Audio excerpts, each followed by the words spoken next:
अस्सलाम वालेकुम एवरीवन। आप कैसे हैं? उम्मीद है कि खैरियत से होंगे।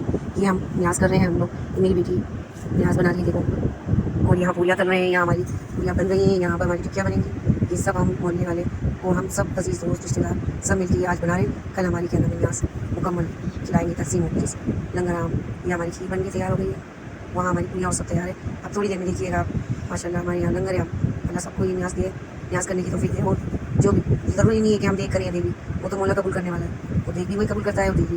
पर ये है कि अच्छा लगता है क्योंकि आजकल के माहौल में महंगाई का दौर है बहुत कम, मगर फिर भी अल्लाह ताला बहुत से घरों में न्याज़ को नज़र चलती आई है और चलती रहेगी। 22 रजब के दिन इमाम जाफर सादिक रज़ियल्लाहु तआला अन्हु को दुनिया के अजीम रूहानी मरकज़ यानी मकाम गौसिया किबरिया के लक़ब से नवाजा गया था। और इसके अलावा ये दिन हम सेलिब्रेट इसलिए ही करते हैं और तमाम इमामों की याद में भी ये दिन सेलिब्रेट किया जाता है। होने की न्याज़ इमामों की याद में, और मौला को जो हमारे इमाम जाफर सादिक रज़ियल्लाहु तआला अन्हु जो हमारे इमाम थे उनको ये लक़ब मिला था, इसकी याद में ये मनाया जाता है दिन और ये लंगर किया जाता है। लोग अपने घर वापस जा रहे हैं।